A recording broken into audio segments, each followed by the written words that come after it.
Welcome to Clotheshorse, the podcast that dreamed a few nights ago of painting a huge billboard that just said greenwashing and ITC Bookman with swash. I love fonts. It was a very stressful dream because there was paint dripping everywhere. You know how this goes if you've ever painted your apartment or your house. And I was frantically trying to clean up all of this dripping paint with an old newspaper that I'd found on the side of the road. And unsurprisingly, it was not working.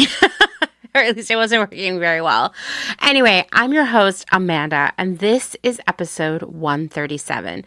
And of course, we must be talking about greenwashing today if I've been dreaming about it. Although, to be fair, Clotheshorse has found its way into a lot of my dreams over the past few years, including one where I confronted a troll, an Instagram troll named Helen, ultimately throwing an iced coffee on her purse, which I would never do IRL, but it was pretty gratifying in the dream. Anyway, fortunately for you, this episode is not about dreams, even though I personally find hearing other people's dreams pretty fascinating. Today's special guest is Jenise, co-founder of Thuja, a platform where individuals can compare sustainable companies and save on them, and where every purchase supports targeted conservation efforts. Thuja right now is in startup mode, and it's just about to launch a crowdfunding campaign. I'll have more information about that at the end of this episode. Today, Jenise and I will be talking about why she is passionate about educating others about the scourge of greenwashing, and we'll be discussing some ideas for ways we can make better decisions in our own day-to-day lives. We'll also talk about some of our least favorite greenwashers and greenwashing techniques like carbon offset and tree planting campaigns. They're classics, right? Before we jump into that conversation, I wanted to talk a little bit about the role the fashion media plays in not only promoting and perpetuating greenwashing claims, but by also legitimizing them and turning them into facts, that's facts in quotes, by repeating them over and over again. The recent Saint Laurent fashion show in Morocco is a great example of this phenomenon. Ostensibly, this show, which occurred in the desert near Marrakech, Morocco, was so-called carbon neutral. The fashion media loved this story, repeating time and time again how the event was carbon neutral and groundbreaking in its conservation efforts. And in some regards, sure, you know what? It was a lot more focused on its impact than other shows. I will give it that. All of the non-potable water used in the event was used to irrigate olive crops. Great. Excess textiles were donated to local craftswomen to turn into rugs. Okay, fine. Equipment was rented when possible. Sure. But ultimately, what made this event, which involved flying models and staff, equipment, clothing, makeup, audience members, and of course the fashion media itself to Morocco, so many flights and car rides, what made all of this carbon neutral was that Saint Laurent had purchased carbon offsets. None of the fawning articles I read about this event mentioned that carbon neutral does not equal no environmental impact. The flights still happened. The trucks and shipping still used fuel, and energy was used to light the event, provide music, etc. There was like a flaming ring. I mean, this was not an impactless event. To be clear, buying carbon offset credits neither cancels out the climate impact nor reduces it. Often the revenue driven by these credits is used to fund programs like tree planting, etc., that may not have very much value. In fact, using carbon offsets has two major and extremely valid criticisms. One is that carbon offset credits are not actual greenhouse gas mitigation. Instead, they are a substitute for real climate action. Often this illusion of canceling out the carbon impact of an event, company, or industry actually makes climate change worse by obscuring the true greenhouse gas emissions and energy usage in the first place. Number two, carbon offset projects tend to be pretty dubious in their impact and even harm local communities and make environmental problems worse. Many of these projects have been shown to be wasteful of money, to be disrespectful towards communities and cultures, and overall, pretty pointless. According to Greenpeace, quote, offset schemes often exclude local and indigenous peoples from land management practices that allow them to grow food and preserve biodiversity. Overall, carbon offset projects are notoriously scammy. For example, back in 2010, the Vatican learned that the million-plus trees it had paid to plant as part of a carbon offset program had never existed. Ultimately, carbon offset programs really just allow us to pretend that everything will be okay without any serious changes from industries, governments, and even us. And carbon offset programs are a big business, a big moneymaker.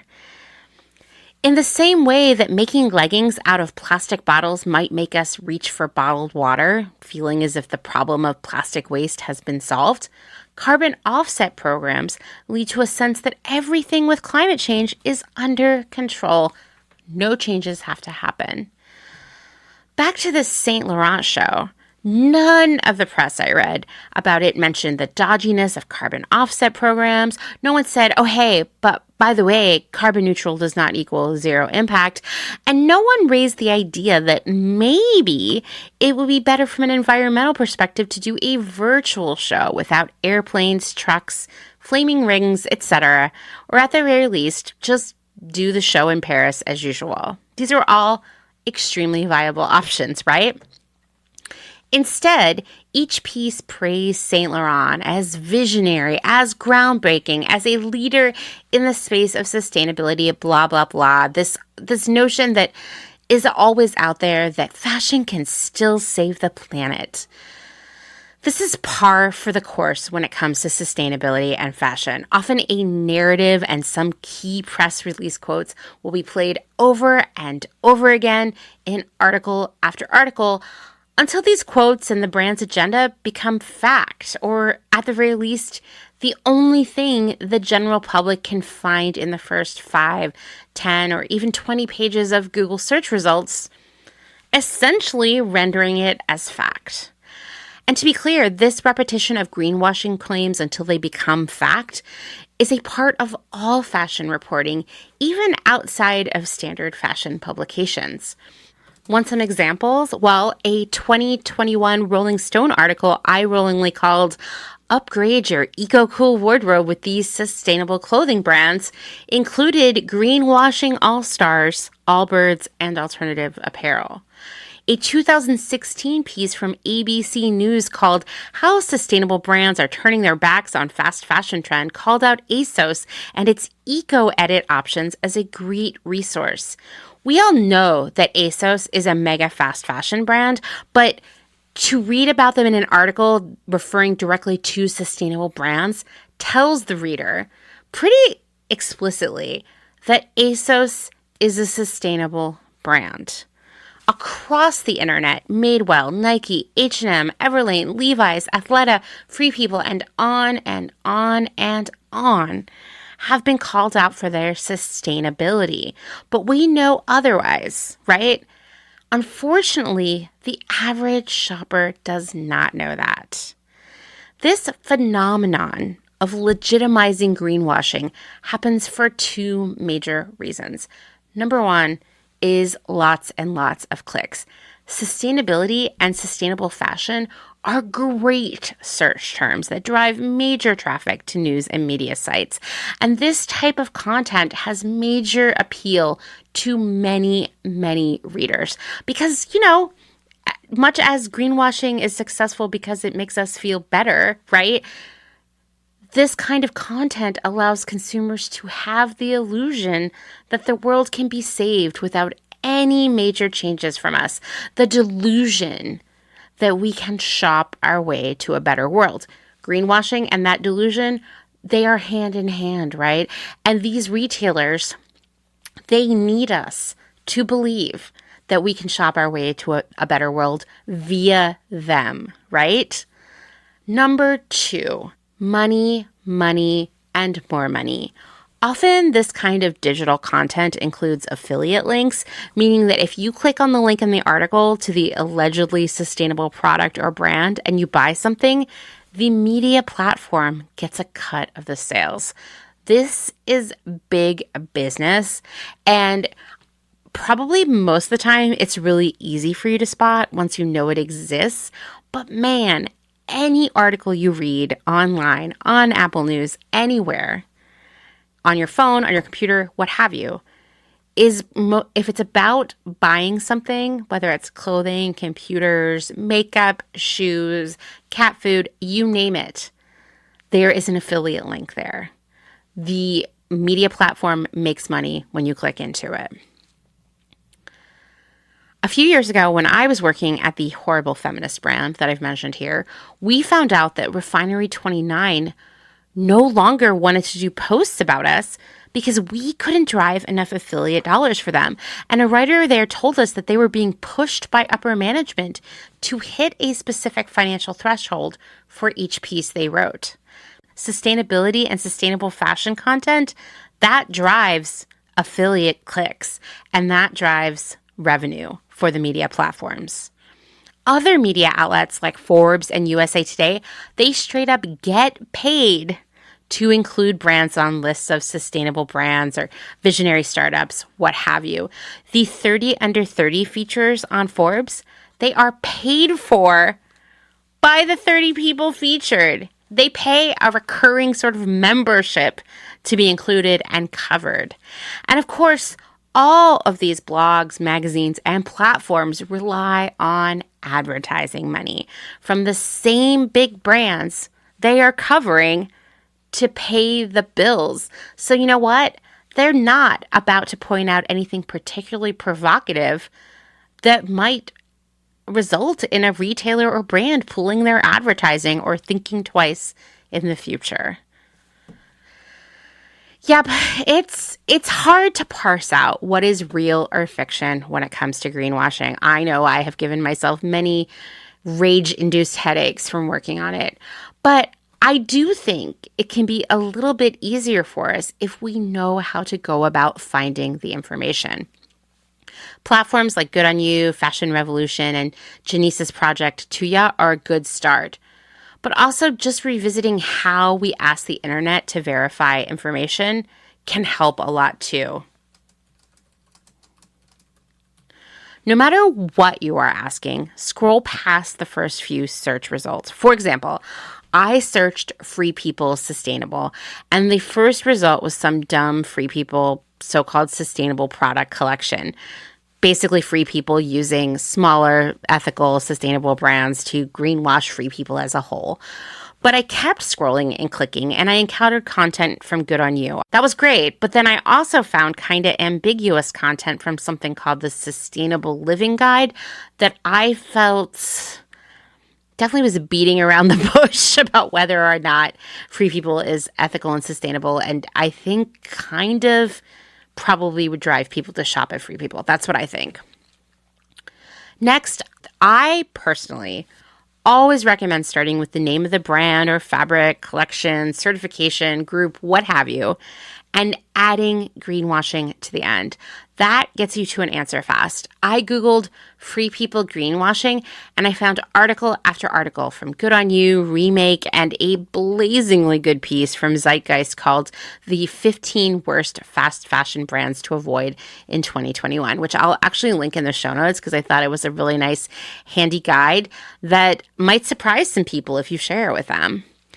It's important for us to be skeptical of any huge environmental win associated with clothing and big fast fashion brands, especially when it's coming from the fashion media, who has a lot of money on the line and relies on these brands for its livelihood.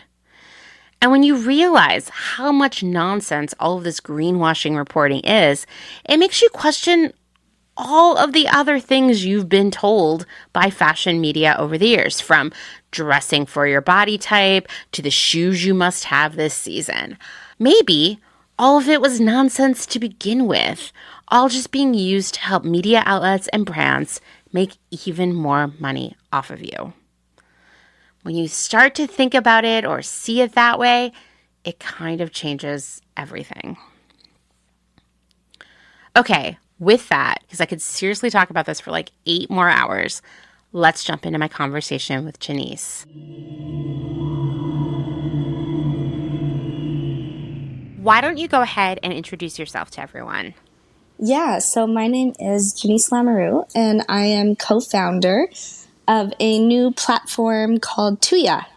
And what we do is we help our users to become empowered and understand, but also save money on actual verified sustainable companies.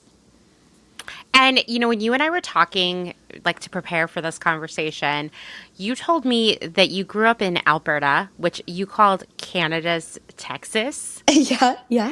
And I was just wondering how growing up there sort of started you on your journey to being an environmentalist, to caring about sustainability, to wanting to help people make better choices with shopping. Yeah, I think that sort of part of my personality was always innately within me, regardless of where I was going to grow up. But maybe it just made me stand out a little bit more. My parents are so funny. They've always called me their little granola child, which is like a regional term, I suppose, for a little bit of a hippie or a little bit of a tree hugger got thrown around a lot. So I think it was always within my personality, but yeah, maybe just made me stand out a little bit more living in, there's so many great people everywhere, but it's definitely a little bit more conservative, politically, and also, it's oil and gas, so. Yeah. I mean, it's a totally different mindset around like planetary resources. Oh, absolutely. I mean, when you make a living off of oil and gas, it's hard for you to understand why everybody else would want the world to switch to electric vehicles or to stop making polyester or plastic. Because it's like, well, there goes my livelihood. That's exactly it. And I think we get pitted against each other a lot when, it's completely reasonable for people to get defensive when others attack their livelihood and how they've provided for their families. Yeah, absolutely. Absolutely. So, okay, so you are starting this new platform, Thuja. Will you tell us a little bit about what you're doing? Yeah, for sure. So it kind of started out as just like a random idea of being bored, kind of mid-COVID. And I had always been working towards something in my life, whether or not that's like traveling or going back to school. And I was just kind of living and enjoying my life, but I was just kind of like, I don't really have any goals right now. And I went through a few ideas of a couple different ideas for businesses, actually. One of them being a farmer's market app that I discovered was already being done. Oh, too bad. That's a great idea. I thought it was really cool, yeah. And but I made my this friend who is now my business partner, and he's a born activist, and he was just so inspiring, and it really reignited my passion for everything, because a big part of Thuja is to help busy people. Mm-hmm. I went back to, like I said, I went back to school, I went traveling, and I found that sort of the sustainable aspect of my life kind of fell by the wayside, and he just really reignited that passion in me, and we were just talking, and we're like, well, what can we do? And we kind of asked ourselves the question of, well, how do you get an average busy person who might be a little bit apathetic but wants to care but doesn't have the time? And so the answer was, well, you have to do all of the work for the individual. It has to be extremely easy, because we live in the age of convenience, everything is at the tap of the button. And then also, I'm not above saying like financial incentive. We all want to save a few dollars, especially, comparatively from when we've started. Inflation has just gone out the roof. So we kind of started by answering the question, how do we change the average person's habits who, want to make a difference but don't have the time? And then that's where Thuja came from. So we had this idea of, well, we'll rate and collect and find the brands for people, and we'll do the work. And And then a year and a half later, we're still going. And yeah, so we will be launched in a couple of months here, and it's super exciting to see everything come to fruition. And where did you get the name Thuja? Yeah. Oh, I love that question. So, Arnu is the name of my business partner, and he is an ecologist. And he really wanted it to be based in nature, because a big part of our business is that a portion of our profits go towards targeted nature conservation. And I'm living in British Columbia, Canada, and a really big issue happening here right now is the logging of our old growth. And within our region, a lot of the old growth is the ancient Western red cedar. And so Thuja is Latin for the Western red cedar, but it kind of comes with a little bit of a funny story, because he's got all of the nature and the biodiversity, that information, that knowledge. Mm-hmm. And so I was kind of saying him, we were coming down where I was like, okay, we need to set up the business structure. I need to create emails. I'm very much the business side of things. And I was like, you need to land on a name, because we were throwing around a few. And I was like, I'm just going to call it Pinecone. If we can't land on a name, I was like, if you can't decide, I'm calling it Pinecone. And actually, I still have some friends that call it Pinecone. But no, so we landed on Thuja. So let's talk a little bit about this, because there are a couple services out there that, I mean, none of them are great. I will preface this. There are a couple platforms I can think out there that do, in one way or another, whether they you can go to their website and they'll sell you a curated assortment of product from brands that they've vetted, or they're more like Good On You, where there are reviews, sort of, but they also, they're definitely making money by driving advertising basically for these sustainable brands. How will what you do be different? Yeah, so what we really want to do is we want to create a platform for the lesser known brands really doing cool things and making a difference. So when you look at Good On You and you look at those other services, they're amazing, and we look to them for a lot of inspiration, but we're not wasting our time with rating Nike. We're not wasting our time with eight. And I'm glad that they do that, right? Because no one else needs to do it now, but people do reach out to me and they're like, is Nike ethical?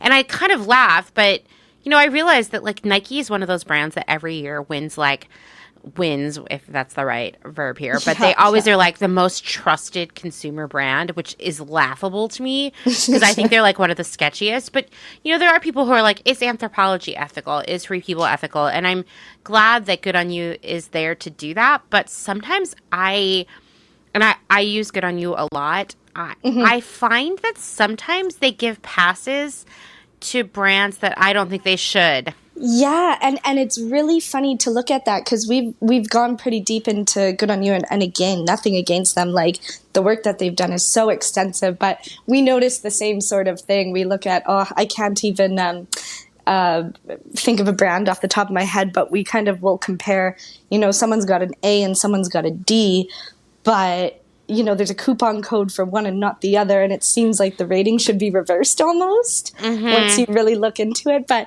yeah, so we don't, the ratings of the big box, fast fashion brands have been done. We know they're bad. What we want to do is kind of create a one-stop shop to give the lesser known, and don't get me wrong, there's going to be some well-known brands on there that a lot of people know, but we just want to, at the end of the day, we want people to hop on to the website, and it will be an app later on down the road, but to just very easy, very clean, find the brands that are doing the good things and just use that as your shopping platform. People need that because it's hard, right? Yeah, and it's a one-stop shop to help you shift into a more sustainable lifestyle, without having to search through, thousands and thousands of brands that you're not necessarily looking for. Yeah, I agree. I think, I have so many thoughts around it, because one of the questions I receive most in my DMs on Instagram is hey, where can I find an ethical bathing suit or Yeah. ethical underwear or ethical jeans? And Yeah. I'm like, I personally don't give people shopping advice. Like, Hmm. that's just not what I'm here for. And they Yeah. have to make those decisions on their own. And I direct them towards platforms. But I can see how hard it is to wade through all of that information. Oh, yeah. I think that was the most surprising and hilarious thing about my journey is, I had this idea and we're like, oh, we're going to be up and running in 6 months and this is going to be so easy. Like, no, no, that was a hard, fast realization. We probably spent 6 months developing our index. We've passed off a few of our criteria that we don't have a lot of knowledge in. So social justice primarily. We've had people review and verify and compare with other indexes to make sure we're covering all of our bases, and the research that goes into really figuring out if a brand is telling the truth and not just greenwashing you is an incredible amount of work. And I just think it's so funny because on our first conversation, we had a chat and I was saying, I don't think I told you this part, but yeah, I had compiled a list of like 200 companies. I was like, wow, these guys are all doing really cool things. And 6 months later, after we're getting close to the finalization of our rating index, I go back and look at them and I'm just, there's no way. So, and not to say that I'm an expert, I'm a very average individual, but to the untrained eye, it takes a lot of effort because marketing is just marketing, right? It's words. Brands can say anything. And so, that's why we really dive into like third-party verifications and audits. And a lot of the times, even these third-party verifications aren't necessarily, what's the word for it? Like they're kind of faulty unto themselves as well. Like it's true. It's true. It's crazy. It's so many layers. And I would say there are definitely brands that 2 years ago I thought were pretty good. Yeah. And now I'm just like, no, I would never shop for them for a variety of reasons. Like maybe I learned more about these sort of like certifications and whatnot that they were relying on. And it turns out they're kind of scammy. A lot of them are. Like, a lot of them are like they like police themselves basically, and that's just not realistic. Yeah, exactly. And and while we're on the topic, like just to touch on like the B Corp certification, like don't get me wrong, it's great and it's a great initiative, but it's just kind of like it's you pay for this badge that holds a lot of clout, but at the end of the day, it really doesn't mean anything. I know. That's a good one. No, it's really true. It's changed over the years. Yes. I remember probably like 4 or 5 years ago, I was helping a client of mine prepare for B Corp certification, and it was intense. Yeah. It meant really revisiting every single thing that they were doing within their business, even just like the kind of cleaning products they were using in the offices, like paper products, all that stuff. But over time, and it's because, real talk, the B Corp company makes money. That's their business, right? Yeah. Is certifying people and then Exactly. renewing that certification. It's a very, very expensive. Naturally, over time, they wanted to grow that business. And so I think, and this isn't even like an I think or a feeling. It's like something I've actually read and noticed that it's become easier to become a B Corp. Yeah. And even to go back to just like the learning curve of all of this and how much time it does take to really look into these companies and verify if they're, walking the walk is that, when we started out, I was like, oh, we have to go for B Corp. We have to go for B Corp. And then as I'm reviewing these businesses, I was just like, oh, this one doesn't mean a lot, does it? Yeah, exactly. It seems that the few other platforms that are out there that are really like vetting brands for people are looking at like, okay, they look at their carbon footprint, maybe their actions around water, their policies regarding animal products, and they will generally speak to what they can speak to regarding like wages and factory conditions, although that's the most opaque of it all, right? What else are you looking into as you build these sort of recommendations? Yeah, so generally speaking, what we see when we look at these other platforms is it's really people, planet, and animals. How in depth their index is definitely varies from platform to platform. But so we look into the product. So that's a little bit of a vague statement, but we look into the portion of materials used. So we compare how many sustainable materials they use comparatively to non-sustainable materials. So you look at a brand like Patagonia that still use PFCs and Gore-Tex, but then they're also using merino wool. So we kind of look at the comparison of those products. We look at timeless style. So is this company putting out trendy clothes, or are they putting out clothes that they intend for you to wear for years? What are their warranty policies like? Do they have a repair program? A lot of companies that we're seeing lately are coming out with a second life program that they'll take back the product, or they have, sort of a hub, which can be a little bit sketchy with certain companies. You see H&M saying, bring back your clothes and we'll give you so be wary of that. But when you see like a sustainable to the core company doing a second life program, that's really great. We look into climate and ecology. So we look into their water practices. We look into what chemicals are they using in the production of their clothes. Are they using any methodologies to reduce their water consumption? We look into, do they assess their carbon footprint? What are they doing to reduce their emissions? And then we go into social justice. So are they in support of unions? Where are their factories? Do they employ third-party audits to ensure that their factories are providing safe labor conditions? I could go on for a few more minutes, but we look into all of that for every single brand. And if they don't pass a certain threshold, we just don't work with them.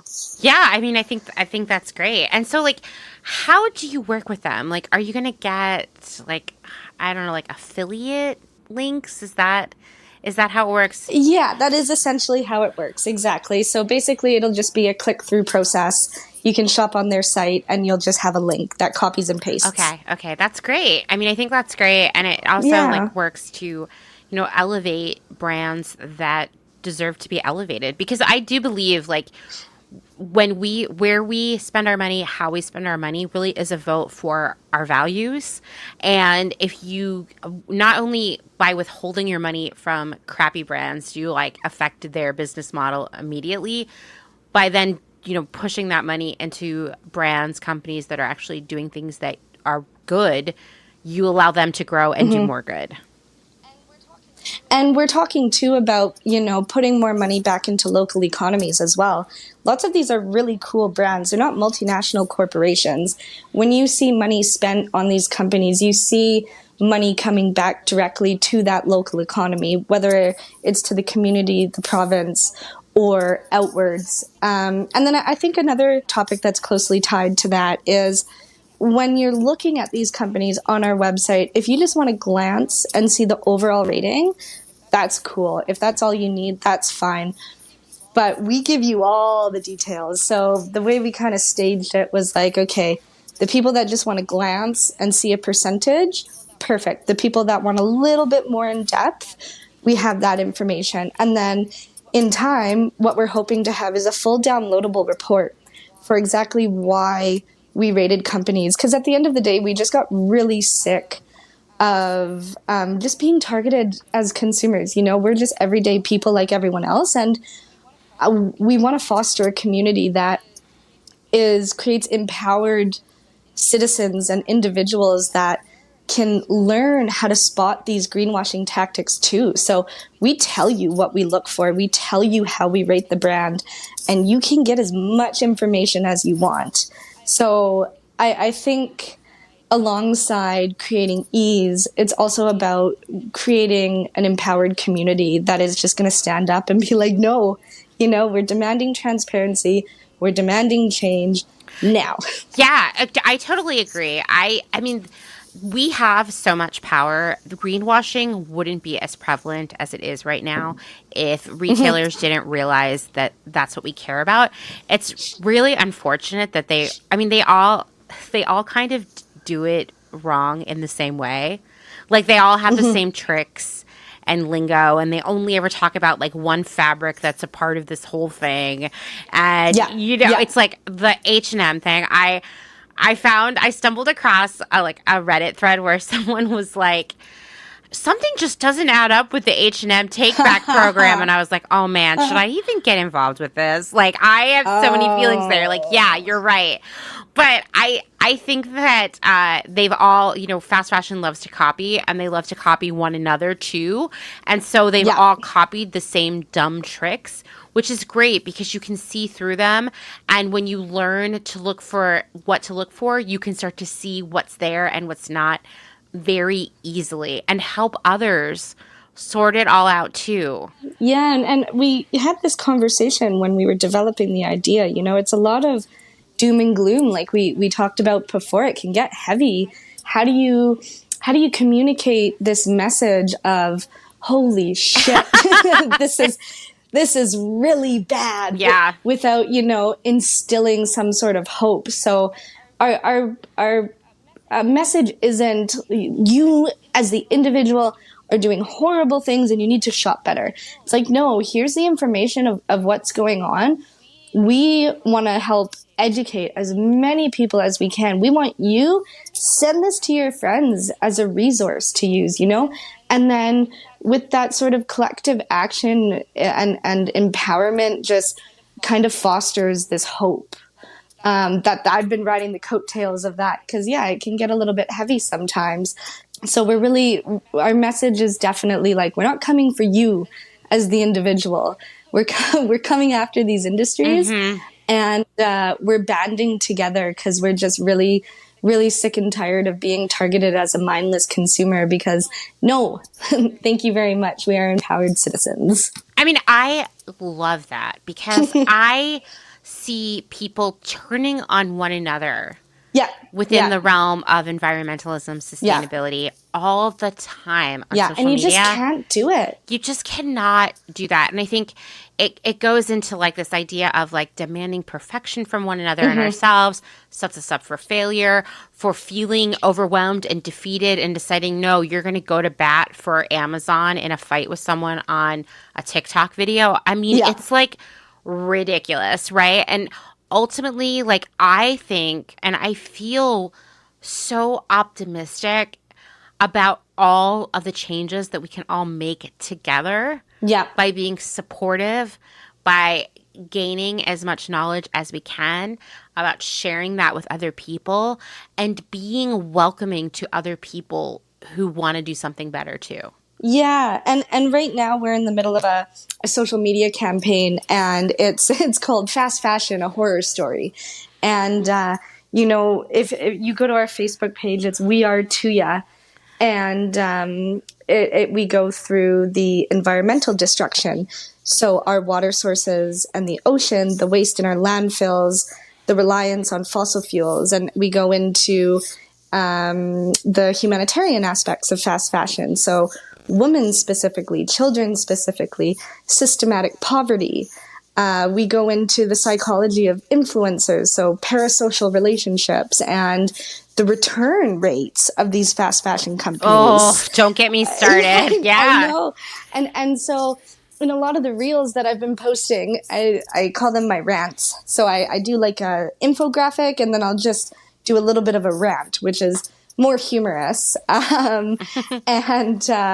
But in a lot of them, like, I definitely reiterate the fact, like, hey, I'm not coming after you. I'm coming after the industries. We're just educating around here. Exactly. And we're just trying to bring a little bit of light while still, reviewing the vast interconnected devastation that this industry is wreaking havoc on the world. Because, when you really look into it, it's so full scope of, it just, fast fashion touches everything.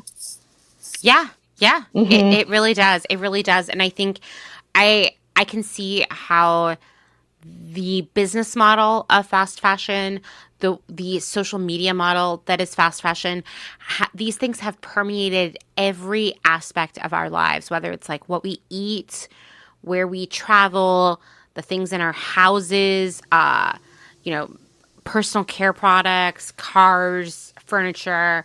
Yeah. Everything has become like fast fashionified. Oh, yeah. And it's time for us to say no more. Exactly. And again, that's where we tie back into just like that empowered individual. Like, a lot of these companies too, not necessarily good on you and I'm not going to name any names, but, we could talk about tree washing and carbon neutrality that everyone's jumping on as of lately. I know. Like plant a tree for every purchase, or we're carbon neutral. But here we have a subscription that we want you to purchase, and we'll invest in carbon offsets for you. And you can live this guilt-free life and jet set around the world and not have to worry about it because you've sucked that carbon out of the atmosphere. But that's not real. That's like, No. It's not like you're paying for access to a vacuum that sucks carbon out. I know. Yeah, I swear I saw a bottle of soda last week at the store that said it was carbon neutral, and it was in a plastic bottle. So probably not. And I can't believe we're just getting to carbon offsets and tree planting now because, we have a few, there's, again, not going to mention names, but summer 2021, one business popped up and they're partnering with a lot of companies and they're selling a subscription for carbon offsets. And it's just, it's taking advantage of the lack of knowledge around these concepts to make people feel like they're really doing a good thing, but also withholding. It's like you're withholding informed consent, but you're saying, buy this and feel better about your lifestyle. And it's just ludicrous and borderline unethical, and it makes me so mad. Me too. It is. I think it's not even borderline unethical. It is unethical. It's like the snake oil of environmentalism. Yeah. Because it doesn't, it's not real. It's not real. That's the perfect way to describe it. Yeah. And all these companies coming out. And so when I explain it to friends and stuff, I sort of say, the biggest oil companies could claim carbon neutrality. And when you put it on that scale, people kind of realize, oh, okay, well, like, no, they're still going to be emitting that level of carbon. And then also, and do not get me wrong, these are good programs that should be a part of a tool belt, but it's also programs that are, the carbon effect that they will have will not occur for many years in the future, especially tree planting programs, Oh my God, I know. And so living in British Columbia, that's one of our biggest industries is forestry, and we have been burning to the ground every summer. It's getting really, really bad year after year. And so when we talk about tree planting, so we've lost so much of our biodiversity because they just plant monocultures. And then on top of that, so what kind of trees are being planted where? Is it promoting biodiversity? What kind of company is planting these trees? And then the biggest question is, so many of these trees aren't going to live to the age where they will start to sequester carbon because they're going to burn because we're not making changes now. So the biggest thing is, carbon offsets and tree planting, they are a tool and they're good for the future, but we need to change our habits now. So we need to buy less, we need to buy better, and we need to protect the nature. So I could rant for days. Yeah, exactly. I mean, these are just tricks. The tree planting one has been around for a while. I feel like the carbon offset is a new thing. Another one that I've been seeing a lot is it's like plastic waste offset, where people are trying to be plastic neutral, not by like eliminating plastic from their supply chain or reducing their plastic packaging or anything like that, but like allegedly by saying like, okay, I'm selling you this soda in a plastic bottle, but guess what? I'm going to pull a plastic bottle worth of plastic out of the ocean. Yeah. And that's not real math. No, Like, no, that's net zero. yeah. Yeah, we're not actually removing anything. Right. That's This isn't just like a good thing. That plastic bottle was already there, and now we just made another one. So we yeah, still have two plastic bottles. yeah, exactly. So yeah, I'm there's a lot. I think like honestly, if it seems too good to be true in the world of like sustainability, definitely a word that's been ruined, it probably is. yeah, yeah, that's exactly it. Let's take a moment to thank a new supporter of Clotheshorse, Athletic Greens. They have a product I use literally every day. I started taking AG1 because it's important that I feel as healthy and energized as possible if I'm going to be able to do all the stuff I need to do in a given day, from working my day job to creating Clotheshorse to reading my ever-growing mountain of books. This means I need a supplement that fits into my life easily and is actually enjoyable to take. I've taken some very unenjoyable supplements. For a while, it seemed like half my suitcase for every business trip was just bottles of vitamins, and AG1 has changed my life because it only takes up a tiny, tiny bit of space in my bag, and I really enjoy taking it. Who says that about a supplement? I have never said that before, but I mean it. I've been on it for a few months now, and I love it. It doesn't taste like it's super healthy. It has a kind of mild tropical with a hint of vanilla taste that I actually look forward to each morning. I'm serious. I'm excited to drink it in the morning. So you're probably asking, like, what is this stuff? Well, with one delicious scoop of AG1, you're absorbing 75 high-quality vitamins, minerals, whole food-sourced ingredients, probiotics, and adaptogens to help you start your day right. This special blend of ingredients supports your gut health, your nervous system, your immune system, your energy, recovery, focus, aging, all of the things you care about. It's very lifestyle friendly, whether you eat keto, paleo, vegan, dairy-free, or gluten-free, or only Taco Bell, AG1 fits for you. It also costs you less than $3 a day. It's way cheaper, trust me, I did the math, than getting all of the different supplements yourself, which I appreciate as a very thrifty person. I also love that I'm skipping all of the plastic packaging waste for all of the supplements I was taking in the past. So many containers. I am not an athlete. When I do work out, it's in very uncool pajamas, but AG1 is a small micro habit with big benefits for me. It's one thing I can do every single day to take great care of myself. For every purchase, Athletic Greens donates to organizations helping to get nutritious food to kids in need, including No Kid Hungry here in the United States. In 2020 alone, AG donated over 1.2 million meals to kids. My other vitamins weren't doing anything for anybody else except filling up my suitcase. Right now is a great time to reclaim your health and arm your immune system with convenient daily nutrition. It's just one scoop in a cup of water every day. That's it. Shake it up and enjoy it. There's no need for a million different pills and supplements to look out for your health. Seriously, the first thing I do every morning, well, first I feed the cats, but then I mix up my scoop of AG1 with some water, I shake it up, and I sit on the couch and drink it while I listen to NPR, and it is delightful. To make it easy, because I know you're so jealous, you want to try this now, Athletic Greens is going to offer you a free 1-year supply of immune-supporting vitamin D and 5 free travel packs with your first purchase. All you have to do is visit athleticgreens.com/clotheshorse. Again, that is athleticgreens.com/clotheshorse to take ownership over your health and pick up the ultimate daily nutritional insurance. I'm just curious, like, what are some brands that through this process, you really changed your opinion of them? Oh my gosh, off the top of my head, I've been focusing on social media all day. I have to think about this a little bit. Gosh, I suppose, you know what? I don't even have an answer for you right now. Okay, that's fine. Maybe as we're talking, I'll tell you some that I've sort of like Some I was like sort of skeptical of in the first place, but over time like changed. Like one is Girlfriend Collective.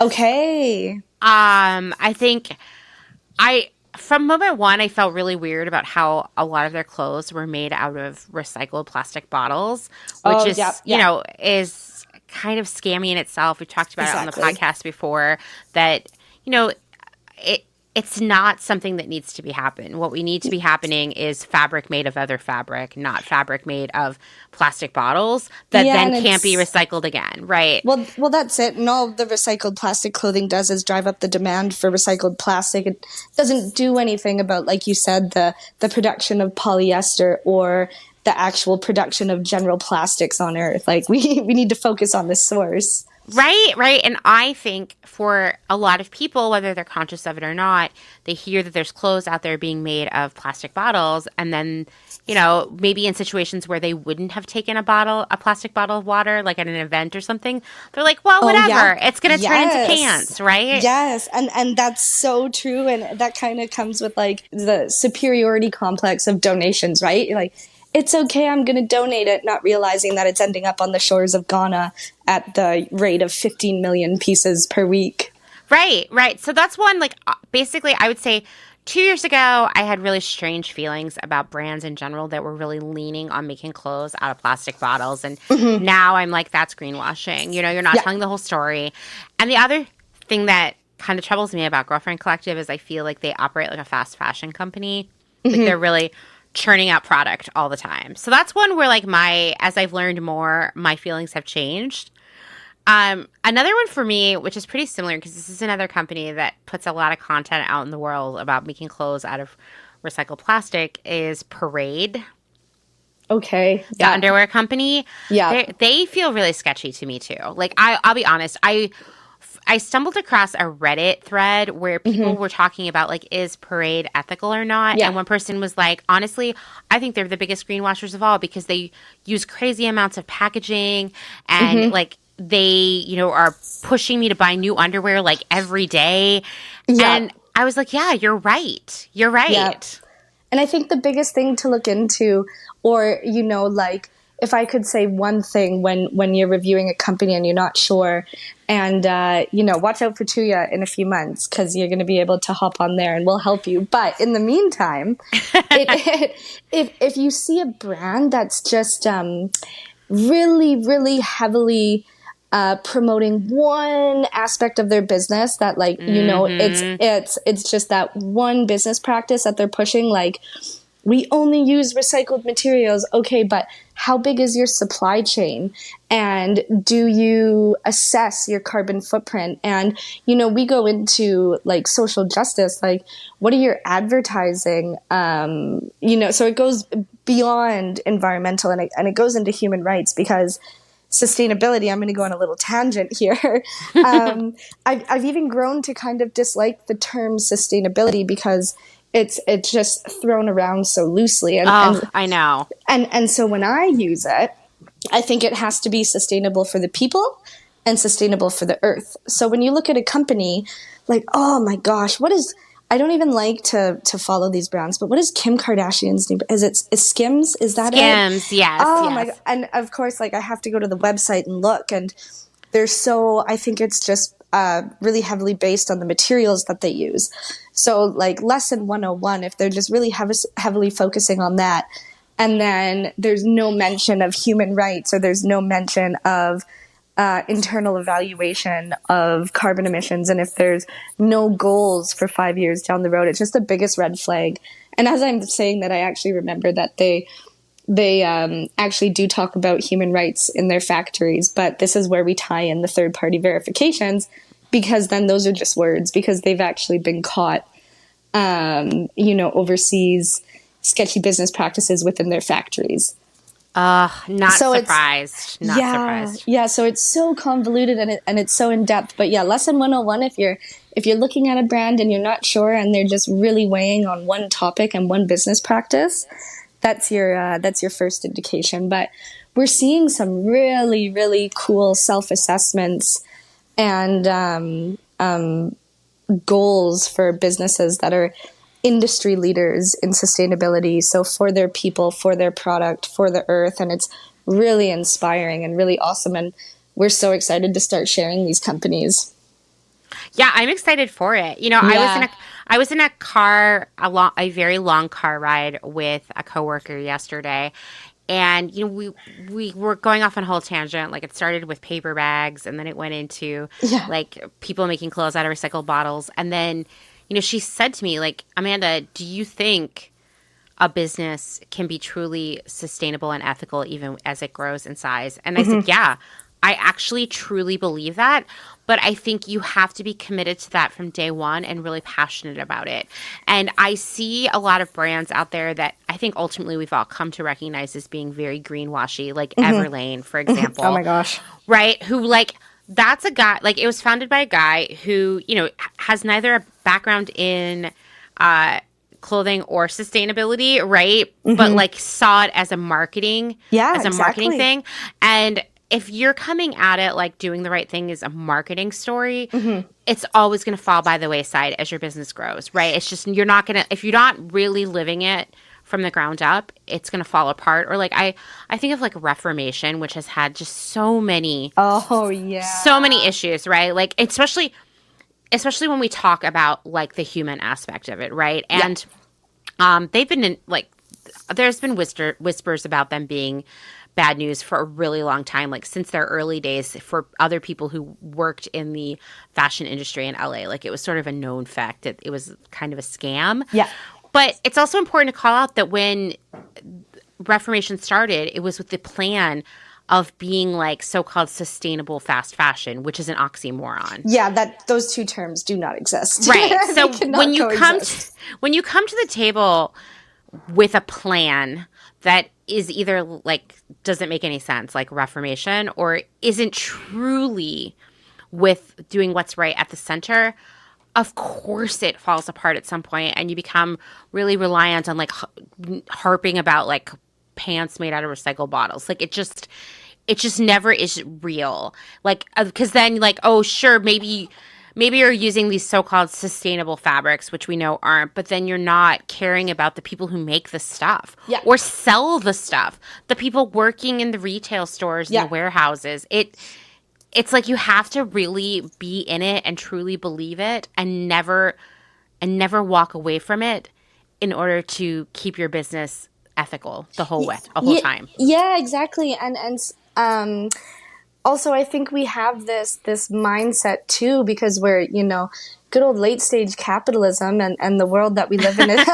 especially in North America. I think there's not necessarily misconception, but just ingrained beliefs over time that like, okay, the people trying to do the good thing, you'll be off on the fringe and, you know, kind of good luck to you. Really, like, so many of these big businesses have been made off the back of other people, you know, that's why fast fashion, they're, you know, multi-billion-dollar corporations and have, you know, essentially enslaved women in the global south. But I think there's so many cool brands that just from the get-go are designed and produced, and not just minimum wages, but living wages.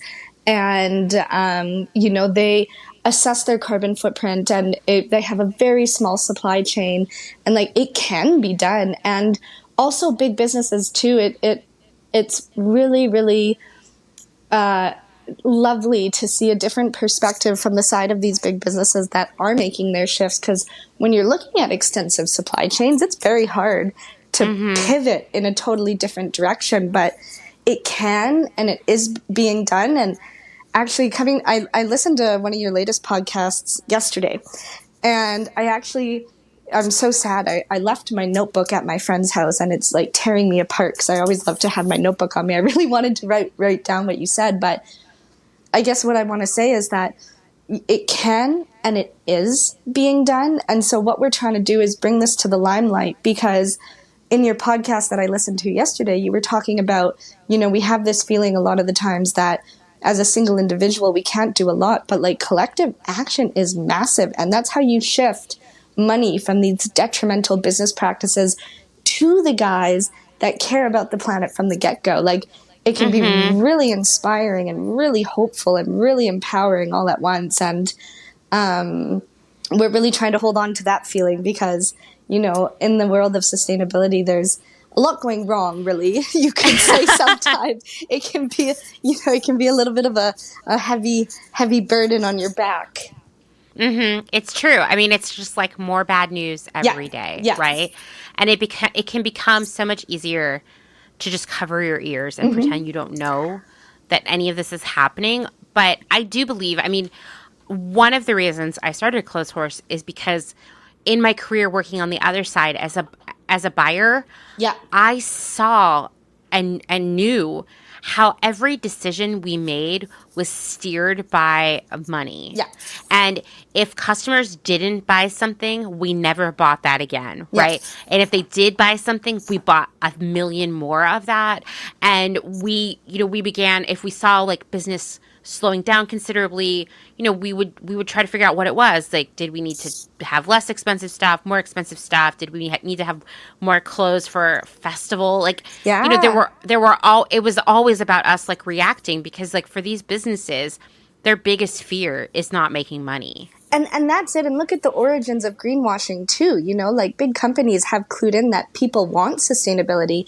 I think it's 70% of people will spend an extra, I can't remember the exact dollar amount, but 70% of people, let's just say, will spend an extra $10 on a sustainable product. So you can very easily understand why these companies are jumping or piggybacking off of these greenwashing taglines.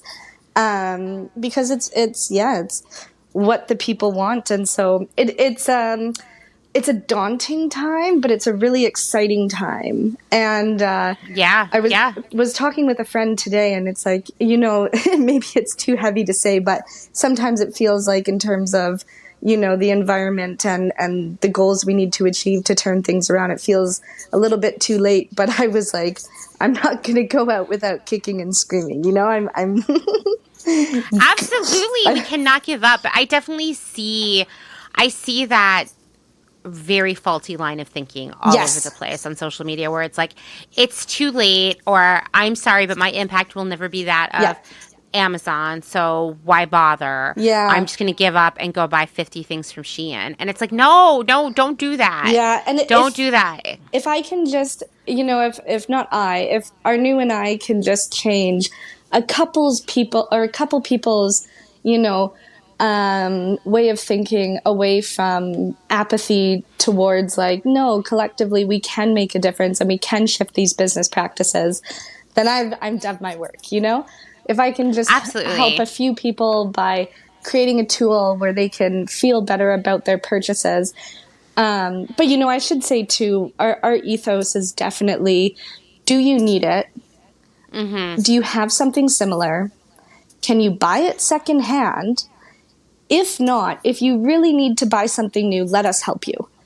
Here, shop these companies. Because I think too, like, you know, we could just dive into the topic of overconsumption as well. Like, over the last 20 years, our mindsets have just shifted to and it's hard to get out of that mindset, you know? Like, yesterday I was in the pharmacy, and I was like, oh my gosh, that's so cute. Oh my gosh, that's so cute. And have you spoken with Ashley Piper before? No, I haven't. She's incredible. And she's doing this No New Things for a Year challenge for all of her following. And she popped into my head, and I was like, I don't need this. But we're just so accustomed to buying more and buying more and buying more. So, yeah. Sorry, I went on a little bit of tangent there. No, and I think, you know, because all of this can feel very overwhelming. It can feel very depressing. It can feel like the weight of all of it is just like smushing you into the ground. You're never going to be able to get back up and do better. I think that, you know, I like what you're saying about, you know, if even a few people hear this and they get motivated, you know, that spreads like wildfire. Yeah.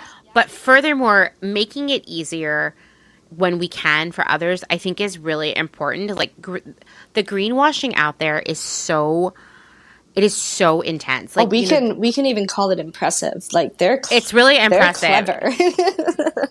Like and it's layers upon layers. And I've actually been for a while really pondering and kind of like thinking through and writing what will be like a future episode or a post or something about how the fashion media and just media as a whole is really amplifying greenwashing in such a like it's like a megaphone. So like if I one of the times I fell for greenwashing that really for me like solidified just how challenging it is for the average person was I'd heard that cactus leather, so-called cactus leather was fully biodegradable and is like, no plastic products whatsoever. And I was like, wow, that's really amazing. And honestly, if you sat down and opened a browser window and typed into Google, cactus leather biodegradable or cactus leather plastic free, you would surely find 20 to 30 pages of results telling you how great cactus leather is. And something that I noticed as I went on this journey was like, wow, wait, it's kind of like every article is saying everything in the exact same way. And then I was like, wait, no, literally they're all using the exact, like it's like they're copies of one another. And then I realized I got to like page 20 of my search results and I realized that all of them were parroting, and it was like blog posts like from one all press of release, right? And one press release. Yeah, I found the press release and then I was like, okay. Yeah, here it is. Now what? So it took me probably another 30 minutes of really combing the website for the Cactus Leather Company with a fine-tooth comb to find one sentence where they finally say, it's not fully made of plant products. It does contain, like PVC or PU, something like that, as a coating. Because I was like, nothing's adding up. I know why faux leather is the way it is and why it often contains plastic. And I was like, it's just not adding up. And I finally found like the one sentence buried deep within their website that really was like, oh yeah, no, it's not plastic free and it's not biodegradable. Yeah. And I thought, like, I just spent, 30, 45 minutes to figuring this out. The average person is not going to do that when they need a pair of shoes or a pair of underwear or a swimsuit or, clothes for work. They're not going to do it. And that's why greenwashing is so successful. It's not just that the brands are, because it's not even, like, honestly, the brands aren't doing a good job of it. What's happening is it's being repeated so much that it feels real. Yeah, and I think too, it could be said that I get a little bit upset sometimes because they're really just capitalizing on the fact that we're just too busy, and coming from the millennial, it's a hard job market and things are expensive and we don't have time. And then we have these brands over here with a megaphone, and it's just really coming to light all of the greenwashing. It's we kind of used to have this trust with these companies of like, well, they wouldn't necessarily lie to me. And, we're kind of pulling back the curtain now and going, well, wait a second. And, it's really eye-opening to see like, no, we're just, maybe that's naive of me to say, but, it is really based around, profits and greenwashing. And I also want to say too, like, I never want to come out here and say that we're always striving to be perfect and I'm the most perfect consumer ever. I'm in the grocery store and I love prawns. I love eating shrimp. And, you see those little third-party verifications or Oceanwise or this green little tick on the bag or the, vacuum-sealed bag of fish that you want to get. And it's so funny because, my business partner jokes that he's created a monster out of me because I've just become a little bit ruthless with rating these companies, and I'm getting so much better. But in terms of food, I'm not super aware, and so I'll be grocery shopping and I'll send him a photo. I'll be like, oh look, I just found these, and like, what do you think of this certification? And I try not to buy a lot of fish, and I try not to buy a lot of meat, but he just sends me a message back, and it's just like, Jenise, that sentence doesn't even make sense. Like, how could you fall for that? And I was like, it looked convincing to me.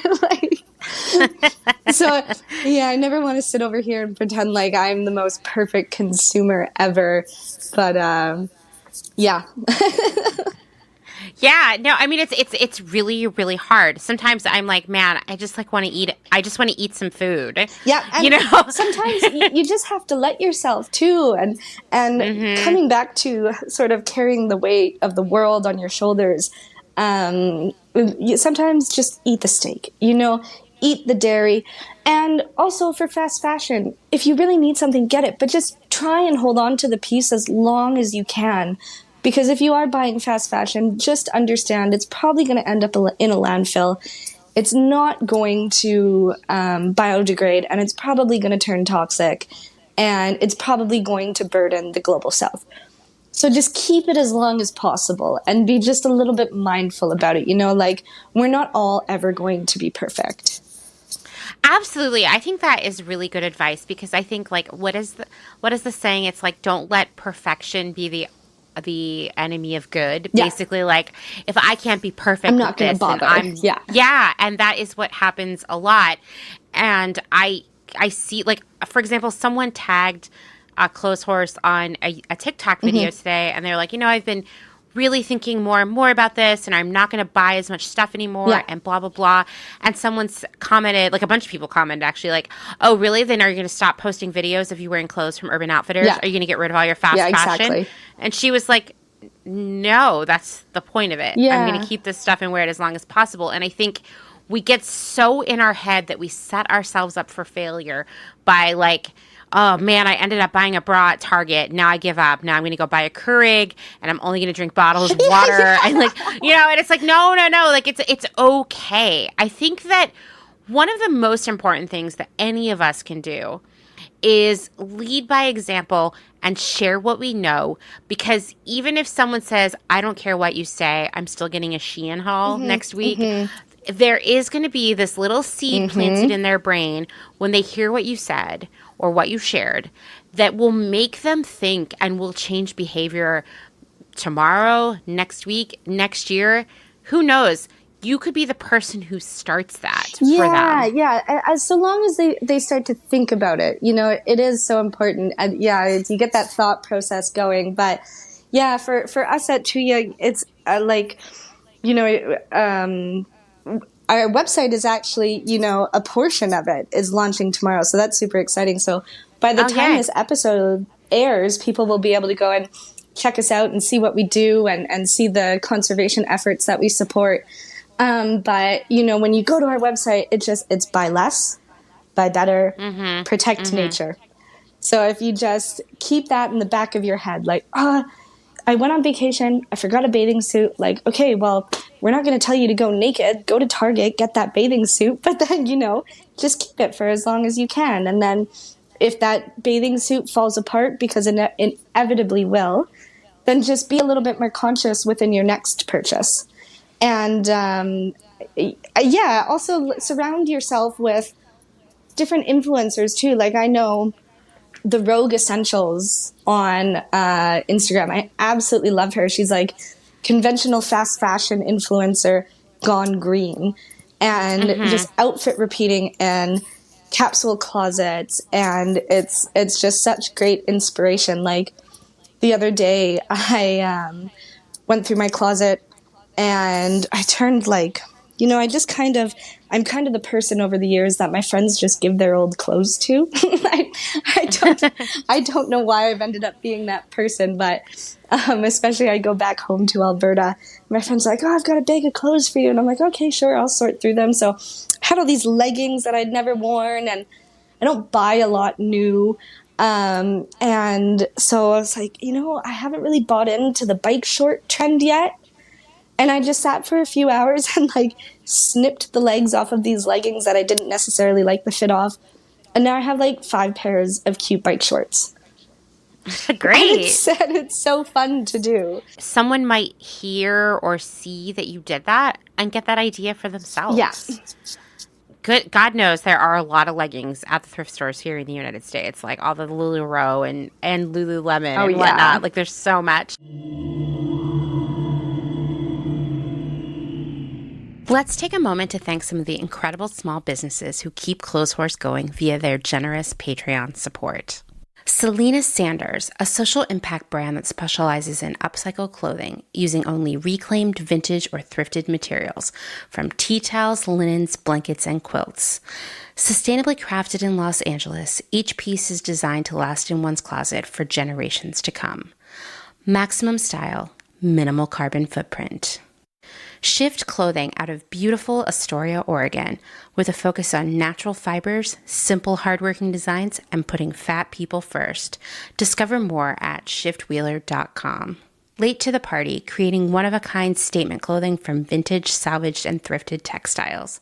They hope to tap into the dreamy memories we all hold. Floral curtains, a childhood dress, the wallpaper in your best friend's rec room, all while creating modern, sustainable garments that you'll love wearing and have for years to come. Late to the Party is passionate about celebrating and preserving textiles, the memories they hold, and the stories they have yet to tell. Check them out on Instagram at Late to the Party People. Vino Vintage, based just outside of LA. We love the hunt of shopping secondhand because you never know what you might find. Catch us at flea markets around Southern California by following us on Instagram at vino.vintage so you don't miss our next event.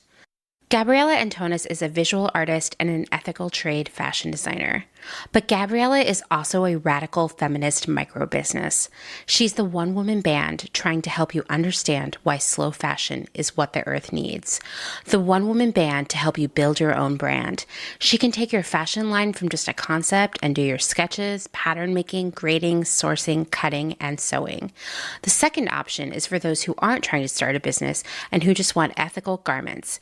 Gabriella Antonis will create custom made-to-measure garments just for you. Her goal is to help one person of any size at a time, including beyond size 40. To inquire about this serendipitous intersectional offering of either concept, DM her on Instagram to book a consultation. Please follow her on Instagram and Twitter at Gabriella Antonis. And that's Gabriella with one L. Gotta get that spelling right. Dylan Page is an online clothing and lifestyle brand based out of St. Louis, Missouri. Our products are chosen with intention for the conscious community. Everything we carry is animal-friendly, ethically made, sustainably sourced, and cruelty-free. Dylan Page is for those who never stop questioning where something comes from. We know that personal experience dictates what's sustainable for you, and we are here to help guide and support you to make choices that fit your needs. Check us out at dylanpage.com and find us on Instagram at dylanpagelifeandstyle. Salt Hats, purveyors of truly sustainable hats, hand-blocked, sewn, and embellished in Detroit, Michigan. Find us on Instagram at Salt Hats. Gentle Vibes Vintage. We are purveyors of polyester and psychedelic relics. We encourage experimentation and play not only in your wardrobe, but in your home too. We have thousands of killer vintage pieces ready for their next adventure. See them all on Instagram at Gentle Vibes Vintage. Thumbprint is Detroit's only fair trade marketplace, located in the historic Eastern Market. Our small business specializes in products handmade by empowered women in South Africa, making a living wage, creating things they love like hand-painted candles and ceramics. We also carry a curated assortment of sustainable and natural locally made goods. Thumbprint is a great gift destination for both the special people in your life and for yourself. Browse our online store at thumbprintdetroit.com and find us on Instagram at thumbprintdetroit. High Energy Vintage is a fun and funky vintage shop located in Somerville, Massachusetts, just a few minutes away from downtown Boston. They offer a highly curated selection of bright and colorful clothing and accessories from the 1940s to the 1990s for people of all genders. Husband and wife duo Wiley and Jessamy handpick each piece for quality and style, with a focus on pieces that transcend trends and will find a home in your closet for many years to come. In addition to clothing, the shop also features a large selection of vintage vinyl and old school video games. Find them on Instagram at High Energy Vintage, online at highenergyvintage.com, and at markets in and around Boston. Vagabond Vintage DTLV is a vintage clothing, accessories, and decor reselling business based in downtown Las Vegas, Nevada. Not only do we sell in Las Vegas, but we're also located throughout resale markets in San Francisco, as well as at a curated boutique called Lux and Ivy, located in Indianapolis, Indiana. Jessica, the founder and owner of Vagabond Vintage DTLV, recently opened the first IRL location located in the Arts District of downtown Las Vegas on August 5th. The shop has a strong emphasis on 60s and 70s garments, single-stitch tees, and dreamy loungewear. Follow them on Instagram at Vagabond Vintage DTLV and keep an eye out for their website coming fall of 2022. You know, there's one brand that has, climbed to fame based on the "we plant a tree for every purchase." And I visited their website not too long ago, and they're now selling carbon offsets with literally the phrasing of "feel better about your next international flight." And it's just, I can't handle it. It's the blatant capitalization off of the uneducation of these topics, or the fact that we live too busy of lives and we've been taken advantage of to really, educate ourselves around these topics. And yeah, it really grinds my gears. Absolutely. And I will just tell everyone who's listening that anybody can start a business that plants a tree for everything they sell, because there are also companies out there that offer the service of ostensibly planting the tree for every purchase, and you, the business owner, pay them. So someone's also getting rich off of this tree planting scheme, in addition to the retailer. And I totally know what brand you're talking about, because they're super greenwashy. Every time it's like they've been coming up a lot now on lists of like this brand greenwashes, but it took a few years, I think. Do you know what? And again, I'm not super into calling out at this point, but that now that I'm going to circle back to are there any companies that you thought were super great and then realized after the fact? Mm-hmm. That was one that I looked at and went, oh my gosh. So this brand, which we're not going to say, but it is a brand that I would say it's been around like maybe 4 or 5 years. It was definitely one of the earlier sustainable brands. Yeah. And we actually, at my last job, carried that line because they really sold us like a lot of like false dreams, and like they are one that people ask me about a lot, and I have been seeing them slowly. People are starting to figure it out. Yeah. I think too, if we're going to come back to the identification of greenwashing, it's like telling your kid not to get into the strange van with the man with candy. If someone tries to sell you carbon offsets, or say they're going to plant a tree with every purchase, immediately be a little bit hesitant. I would ask them about their supply chain instead, and I would ask them about their employment practices instead. I don't care about offsets and trees. How do you treat your people? How big is your supply chain? Have you, self-assessed your carbon emissions? And then you're probably just going to get a big blank stare, But we plant trees. Right. Or we use less water. Yeah. I would say like there are 3 or 4 brands that really came up in the last 5 years that are like just the worst greenwashers in clothing. And they all do the same thing over and over again of like confusing you with like the materials they're using, or these tree planting, or like here's allegedly a photo of someone who works in our factory, that kind of stuff. But when you take a step back and really look at what they're doing, they never really talk about how they're paying people or caring for them. They totally ship in like plastic poly bags. They do all kinds of other dumb stuff that is like very clearly like no tree planting is going to offset. Mm-hmm. And they will often use fast fashion tricks to sell you as much stuff as possible, as often as possible. And the thing that what I consider the worst greenwashers in this area right now, one thing they all have in common is that like they are constantly in pursuit of exponential growth, and they have been taking in a lot of VC, and it is just about like growing. That right there Yeah, is and where it's greenwashing takes hold. and it's a lot of vague language because again, a company can say whatever they want. So they could talk a lot. They'll get the talk. Most of them can talk in circles, but it's very vague wording, and because it's such an important topic to a lot of people right now, one way that you can really tell is, hop on a website of a truly sustainable brand. I'm just going to plug us again. Like, come visit us in a couple of months and we'll help you.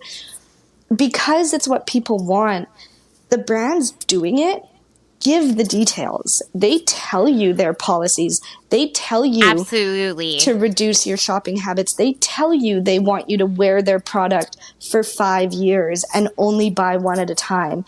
They tell you that they don't have 17 sales a year.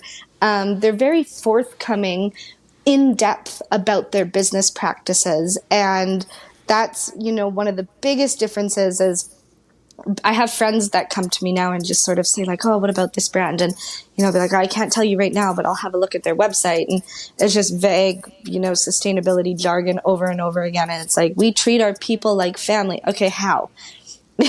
How? What audits do you use? What countries do you operate in? Is there any legislation around living wages? Is there legislation against the discrimination of women in hiring practices? Just if a brand is doing it because people want it, they will give you the details. So if it's just a lot of vagueness, that's another thing to be really weary of. Absolutely. And I cannot emphasize enough that if people are doing things the right way, you will 100% hear about it. Yeah, exactly. Because it's worth bragging about. And these larger brands that sidestep it are consciously sidestepping it. Yeah, and they've hired some great copywriters that really are really good at non-committal language. Yeah, exactly. Like words that sound nice but mean nothing. I know. It's like one of those things, once you start to recognize it, you see it everywhere and it's like nails on a chalkboard. Yeah, and it's such a good feeling, and I'm so excited to just, create that for so many people. Like, let's just create. And so, I'm like, sometimes I describe us, I'm like, we're fed up. We want to create an empowered community, and frankly, we're all a little bit angry. So just create an angry little army that can spot this greenwashing and collectively shift these business practices and, like I said before, bring money back into these local economies and not towards these businesses like Shein that, profit these men. And that comes down to it too. Like, it's a few men that are profiting off of the backs of women's insecurities and off of women in the global south. Oh my gosh. Oh yeah, that's something that always struck me in the first few years of my career. I worked for a really big fast fashion company here in the US, and we had open seating, so everybody just sat at it was like rows of tables basically. Yeah. And everybody, but there were offices on one side of the building and those were for executives.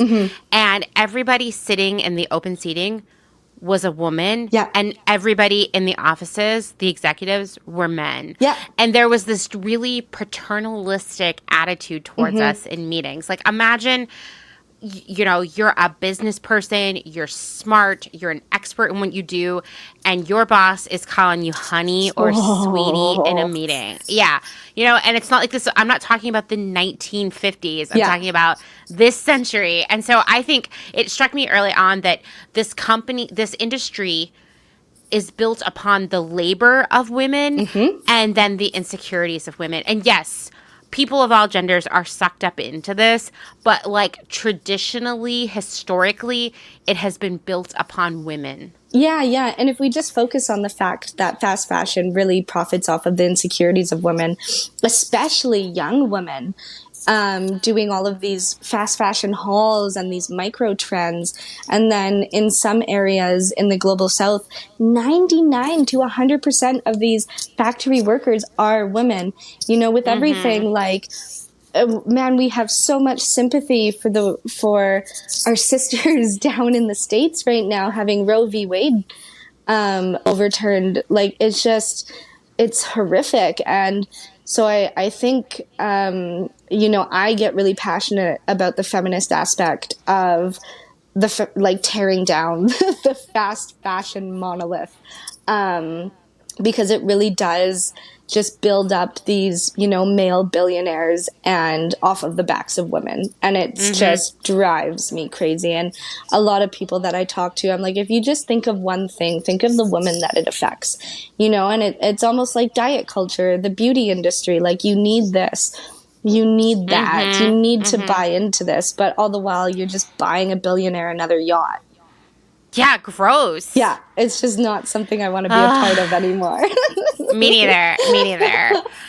Well, it's been so awesome to talk to you. Do you have any final parting words of advice, or just something you want to say to get everybody excited to go out there and build a better world? Yeah, I mean, I would just say that things can be a little bit heavy right now, but like you said in your podcast, the more recent one, if we band together, like, collective action is absolutely possible, and it does make a difference.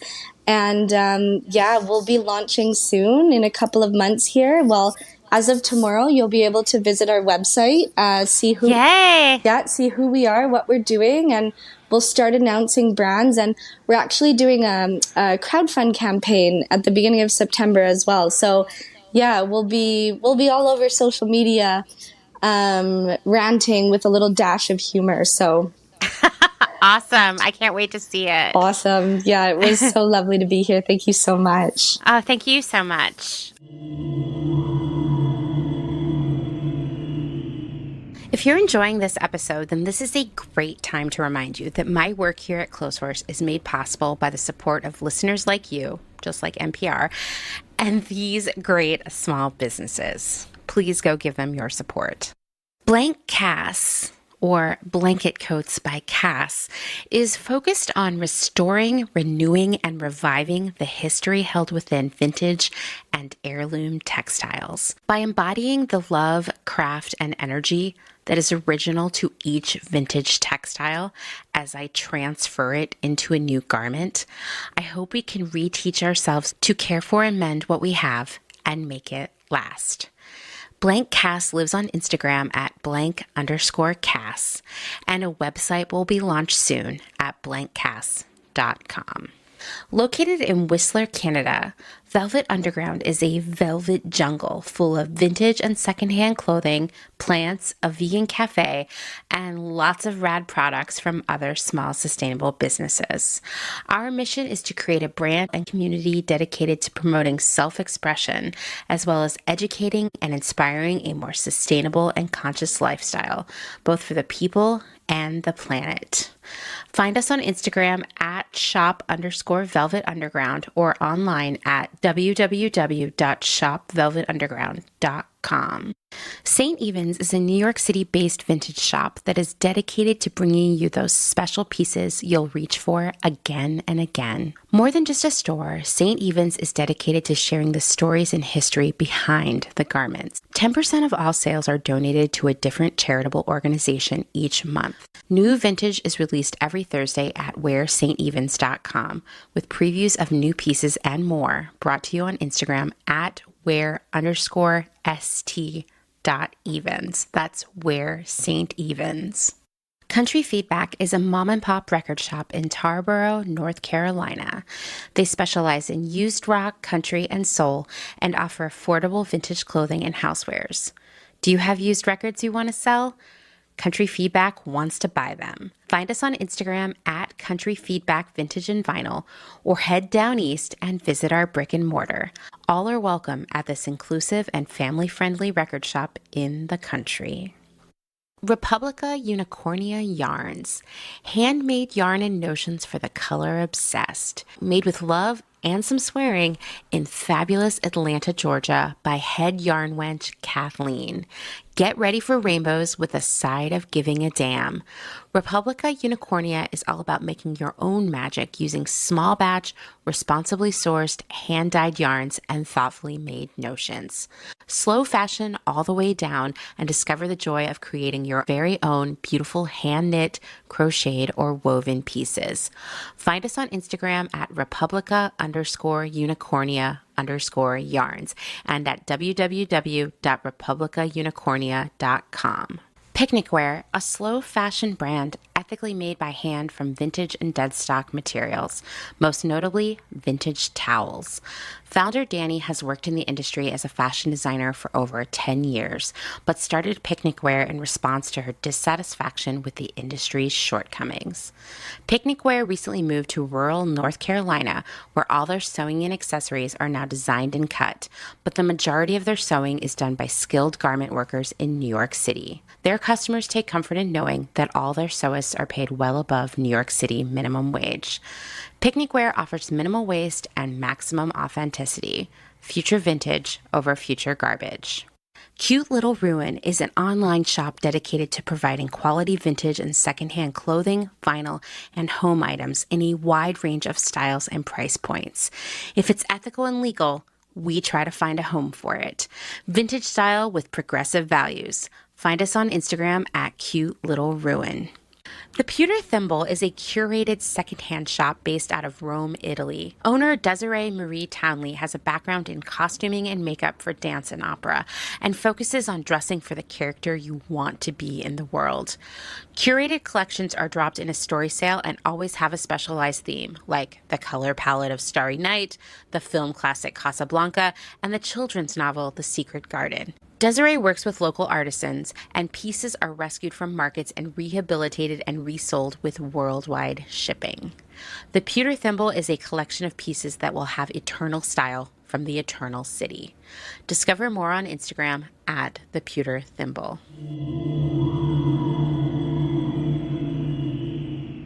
Thanks to Jenise for spending some time with me. It was lovely. And, Jenise had a cough and was taking cough medicine. And I feel like she did a really great job. Anyway, I would hope that no one would ever record me under the influence of Robitussin.